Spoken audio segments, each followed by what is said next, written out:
Hi, so welcome to our parent orientation presentation. I am going to show you a slideshow, so give me a second while I pull it up, and then we will go ahead and introduce ourselves.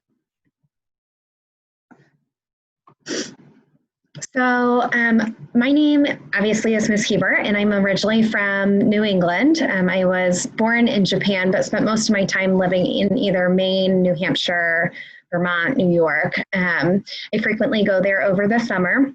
I ended up in Cincinnati because I went to Xavier University, and for both my undergrad as a pre-K to 3 teacher, and then I went back for my master's as a reading specialist. This is my 7th year teaching, and I absolutely love and adore kindergarten. It is my favorite grade level for sure. I spent my first 2 years teaching 3rd grade, and then this will be my 5th year in kindergarten. And when I'm not teaching, I love to spend time with my family, my friends. I go to most of the Xavier basketball games. I like to bake, run, and usually every summer I'll take an international trip. And I will travel. Yeah, and then this is Miss Leathers. Hi, I'm Miss Leathers. I'm a Hebert's paraprofessional. Love working with kids. I am a retired teacher. Basically, I taught 3rd to 5th grade during my career. I have 2 children. One is in LA in film school. One is an assistant principal. I love to ride bikes, listen to gospel music, and travel. Thank you. So I'm going to go over a couple different things with you about our program here at Hyde Park for kindergarten. Our curriculum consists of reading, writing, social studies, math, and science, and I'll go into a little bit more detail with all of those in a second.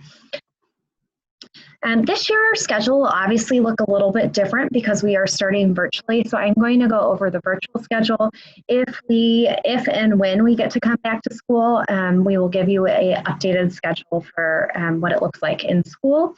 But right now, when we were thinking about our virtual schedule, we were trying to think about what would make it easiest for you guys and parents that have to help kids, especially kindergartners, log on.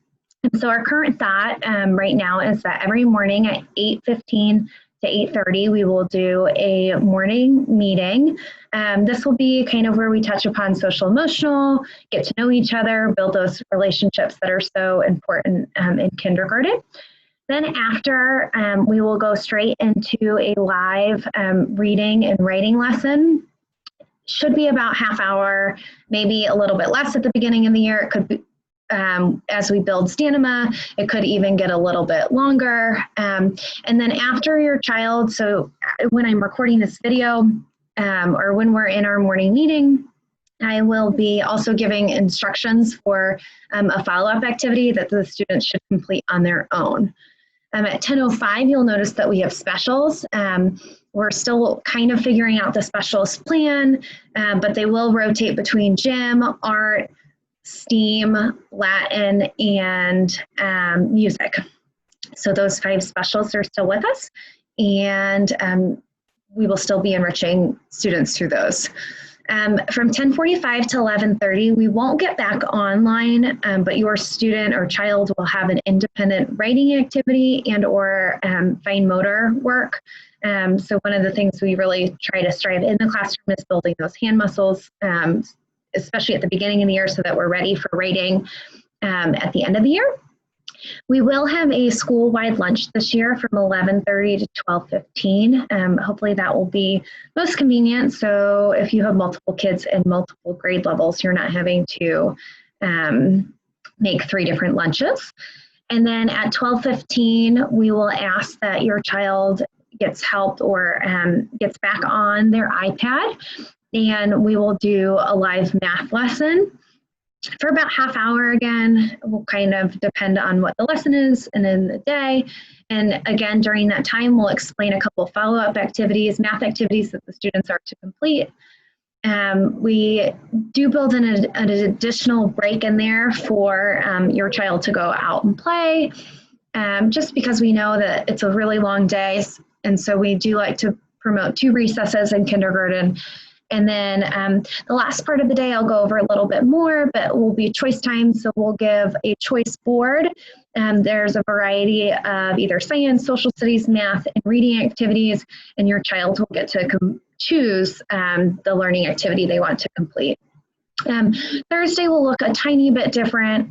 Thursday we will be alternating. We're trying to make it like a fun Thursday, so either live science or social studies lessons, and we'll kind of just spend all day Thursday. And the reason we're doing this is because Thursday afternoons, it's kind of a shorter day. We won't be able to do any small groups after that math lesson because we will have professional development as teachers. So our Thursday schedule will look a tiny bit different. For our reading curriculum, the district has adopted a reading program called Wit and Wisdom. We started with this program last year, so this will be our second year using it.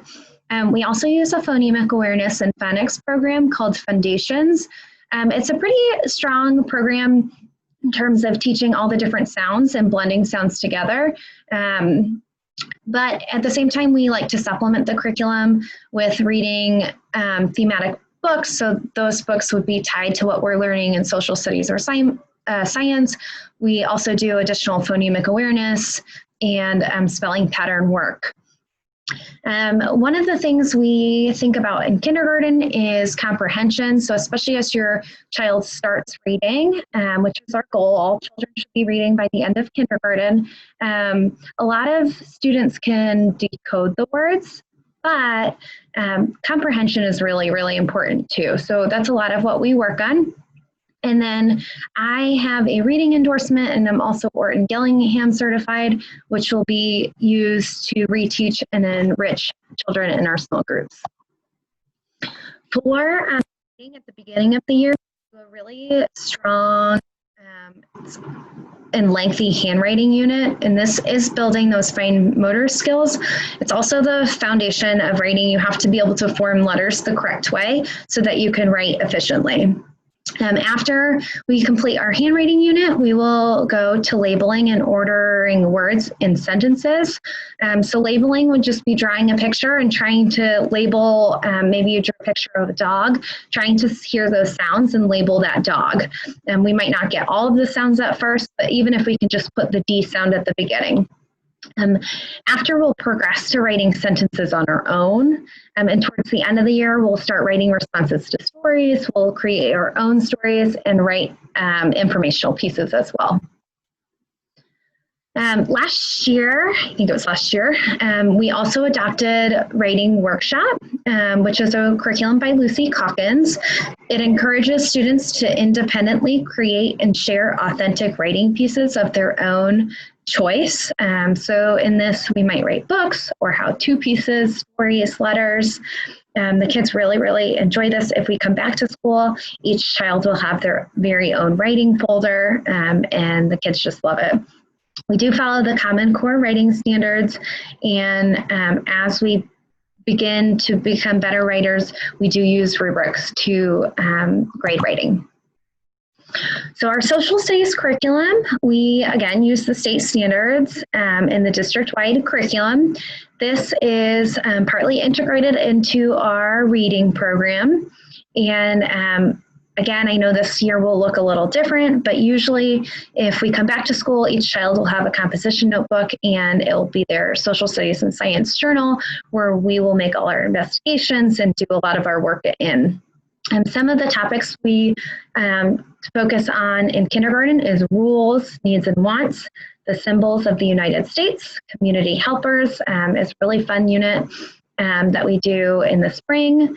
We'll start the year by doing All About Me unit, and then we talk about the different cultures and celebrations that people around the world celebrate. So really, really fun. For science, again, we integrate this into our reading with our books, and we also will do experiments and other hands-on activities. Again, hopefully we get to come back in person. If not, we will do our best to do these online. And they'll record everything in a journal. So some of the things we talk about in science is what is science in my 5 senses. That's how we'll start at the beginning of the year. Then we will go to weather and the seasons. We'll do a big living and non-living things unit, animals and their adaptations, questions and experiments to help. And then we also do life cycles such as plants and butterflies. For math, we have adopted a new curriculum this year, so I have not used it yet. We've done a little bit of training on it, but I am still getting familiar with it. It's called Ready Classroom, and it is a virtual curriculum, which is kind of cool because we are digital. So I will be able to present everything on my computer, and then kids will have extension activities that they can do.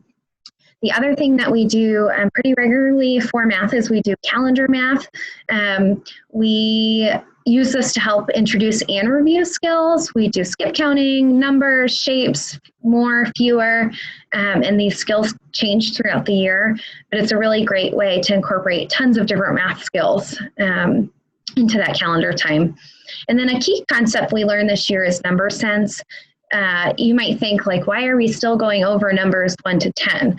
But it's truly understanding numbers and their relation to each other.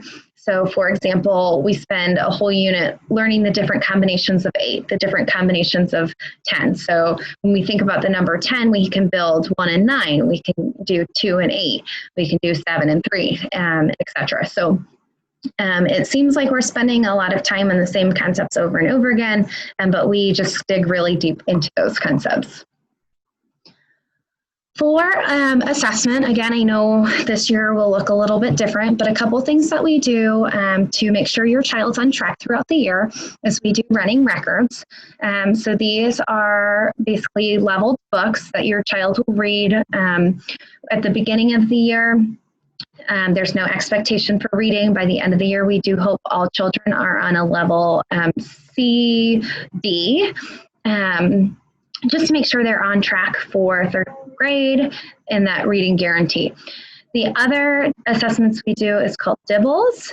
This is a time test. It's a phonics and phonemic awareness test. We give this one 3 times a year. So we'll give this one in fall, winter, and spring.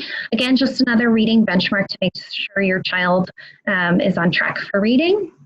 MAP testing is a third test. This one is a little bit different. It is a computer adaptive test. So in the MAP testing, it starts off really easy.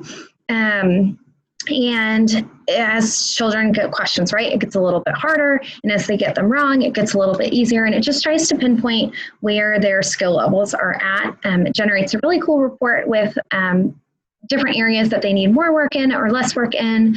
And so it's a good assessment. I believe we will be able to administer this one virtually. So be on the lookout for more information on that. As we get that, I will pass it on to you. Again, another one we do is called the CRAE. This one is called stands for the Kindergarten Readiness Assessment. We are still waiting to hear if we will be administering this test this year. Usually it is done the first couple weeks of school, and it's administered one-on-one. As far as I know, we cannot do this one virtually, so just we will, again, keep you updated on whether or not we'll be doing this assessment this year. And then another form of assessment I do aside from the state testing is in class. So participation, we do checklists, rubrics, experiments, work products, and then math assessments. So those end of module math assessments. Most of these will be graded using a rubric. And I think these are almost the most beneficial because it just lets me know whether your child is learning the things that I'm teaching in class. So here is an example of a rubric. So this rubric is for printing lowercase letters. We use a 4-point scale. So 1, 2, 3, 4. And you can just kind of see how it builds up. So 1 would be they were not able to write the letters from left to right. And then a 4 would be they were able to do it perfectly. For behavior, this is more geared to if we're in the classroom, but I use what's called positive behavior supports. So this is positive reinforcement.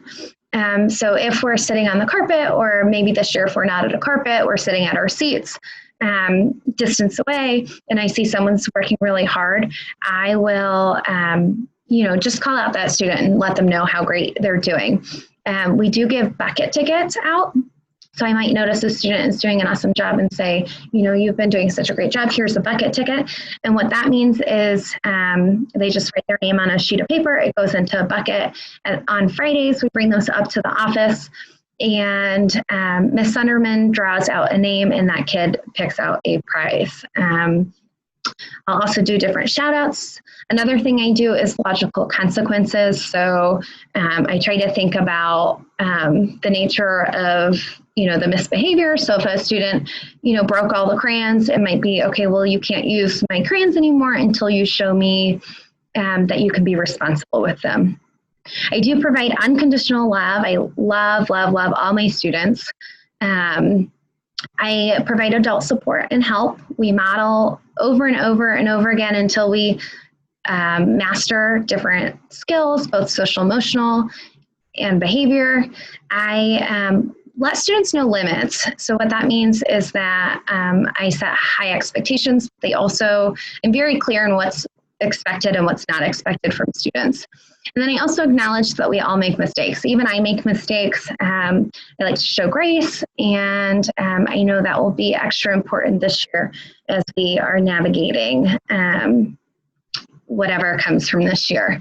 So children will be rewarded for good choices and reminded of bad choices. So this is a new slide, and again, this might be kind of something we adapt as we go, but our virtual expectations for students. Students should be logged onto the meeting a couple minutes prior to the start, and that way we aren't reading halfway through a book and a student's popping up. A lot of times I have to accept students, so it is easier if people are logged on prior, so I'm not keep having to go back in. Now, obviously, if it's a case and it happens once in a while, it's not a big deal. Another thing is children are looking up at the screen and listening, so making sure that there's not distractions, no blunders going off in the background. TV would be probably a big distraction. It would be helpful if children are sitting up, so maybe having a seat with a desk or a chair, not in bed. Nice as that would be. Children are actively participating and all materials are ready and close by. So what we have done for you is we have, at least for these first 5 weeks, we have printed off, or 4 weeks, we have printed off packets. All the information is ready to go. You pick those up hopefully on Monday. So all the materials should be ready. I am also providing crayons, a whiteboard marker, and a whiteboard.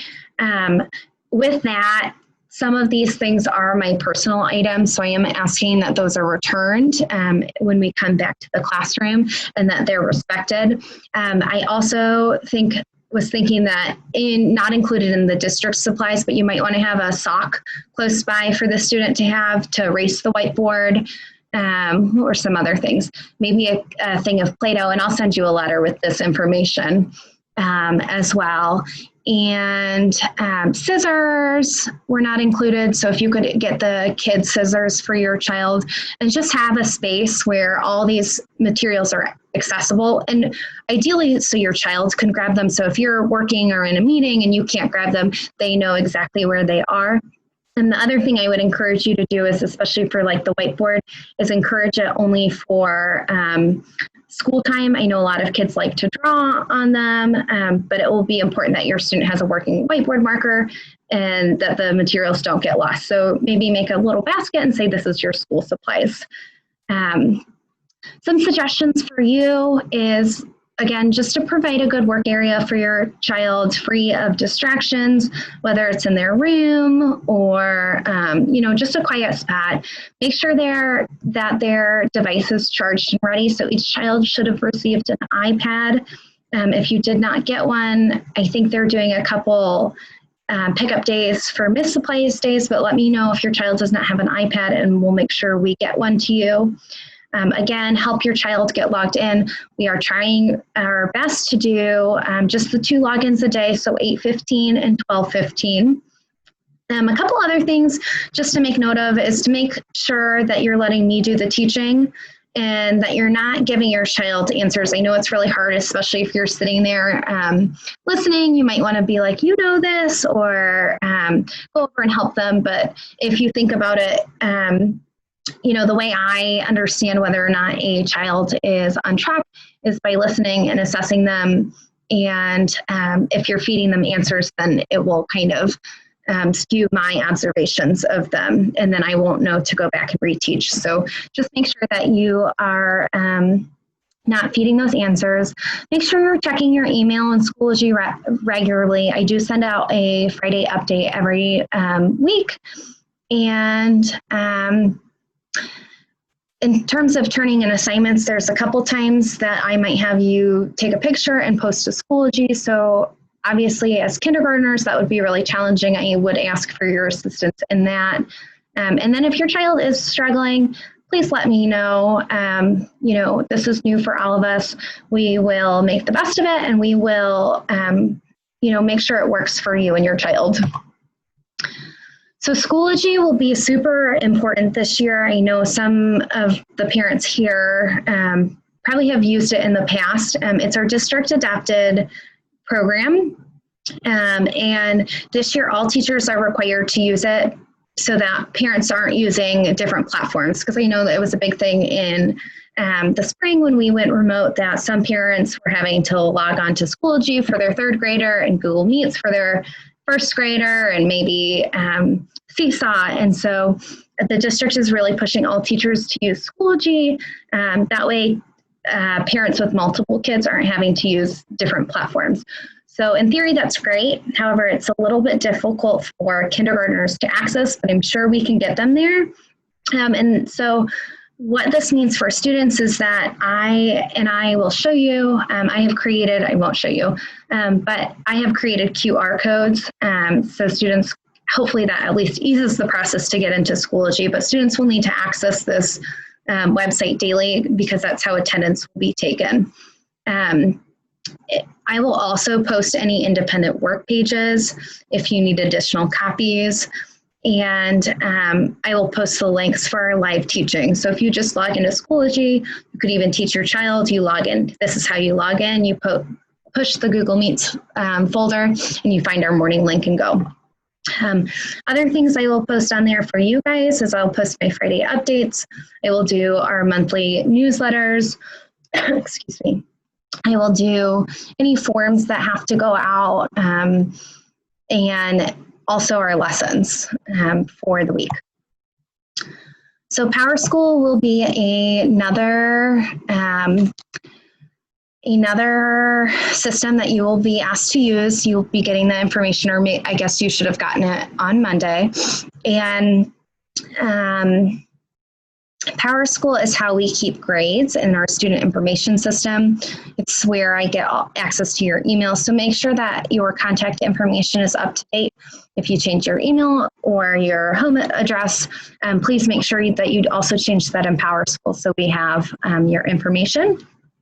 The things that you can find in PowerSchool is your child's academic data, so their grades, attendance, graduation progress, and behavior reports. I will link this PowerPoint in my Schoology page so you guys have access to these links. These are some CPS technology help videos. A couple different ones, how to connect to Schoology, how to, and a little bit of tech training that the district has put out for parents.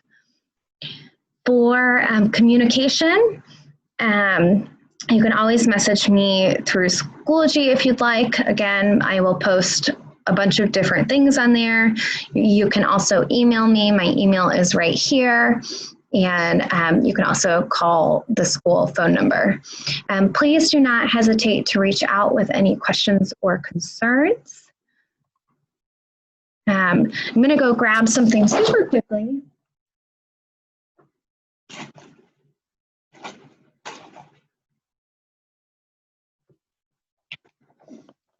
The last thing, and I'm not sure if you can see this yet, so I will actually wait until after I finish the presentation and then I'll show you. So the last couple of things is we are taking attendance this year. there's excused and unexcused. If you guys go on a vacation, that would be considered unexcused.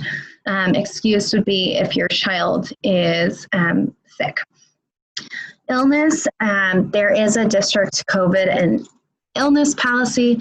Please, please, please, especially this year, do not send your child if they are sick. I believe all staff is getting temperatures taken at the door. So if we do go back, it is more than likely that your student will also, or your child will have their temperature taken. And of course, with the pandemic going on, if your child is any form of sick, please keep them home. This next thing is my 48-hour response time rule. Generally speaking, we have 48 hours to respond to emails and phone calls. And the reason we do this is because this year is a little bit different again. But generally when we're in the classroom and I'm teaching students, I'm not sitting at my computer, and then we might have a staff meeting after school, and there might be a case where I just don't get a chance to sit down and respond to emails. Now again, this year, since we're starting remotely, I will be on my computer, but I'll also be live teaching. I'll be doing small groups. So just make sure that you are giving adequate time for me to respond. And then of course, if I don't respond, definitely reach out again. Every once in a while, I might miss an email. Doesn't happen very often. Field trip forms, I believe this year, we probably will not have any field trips. Per district policy, but if anything changes, just know that our due dates for field trip forms and money deadlines are firm dates. We can't accept anything late, just because a lot of times we have to pay, if we go to Perky's Farm, we have to pay prior to going, and we can't upfront that money for our families. If we are in the building, I am going to ask that you provide a water bottle for your child and that it's labeled. We will not be using the school water fountains this year. And of course, we want your child to be able to access water throughout the day. Another minor thing is shoes, but we ask that if your child is wearing tie shoes, that they can tie their own shoes. And while it might not seem like a big deal to tie 1 or 2 shoes, if we have 23 kids in the class all asking for their shoes to be tied, you're tying 60 shoes a day, and that takes away from teaching. So just make sure if your child cannot tie shoes that you're practicing at home, or that you're sending your child in Velcro shoes. Dismissal, if we go back in person, it will be staggered. We will release more information on that. Social media and photos, again, if you are coming into the classroom, I believe as of now, we're not going to be allowing any volunteers into the school. So this won't necessarily be an issue, but we do ask that if you come in, I don't know, maybe if things change, that we're not posting other people's children on social media if you're taking photos in our classroom. Our grading scale is an E, an S, a P, and a U. So E would be exceeding, S would be satisfactory, meeting all, P would be progressing, and U would be almost like underperforming. So we like to stress that an S means your child is on grade level and meeting all standards. An E would be if your child is going above and beyond, like if your child is already reading at the beginning of kindergarten. And then finally, birthdays. Usually what we do for a child's birthday is the last couple of years we've had allergies, so I've switched to a birthday book. In this, a child would typically be able to bring their birthday book into the classroom, and I would read it and we would celebrate their birthday. As we navigate this virtual start, if your child has a birthday, I will allow the child to pick a parent or a special person to read the book. But I will reach out to you beforehand, or we will arrange that beforehand. So I think that is it. If you have questions, I know I just kind of threw a lot of information at you on Wednesday and Thursday. So tomorrow and Thursday, I will be hosting about 15-minute time slots for you to hop on and ask and answer any questions that you may have. If you have any tech questions, I can attempt to help you. But I'm really looking forward to an awesome year. Again, please know that I would much prefer to be in person with your child, and I hope that we have the opportunity to do that at some point this year. And then lastly,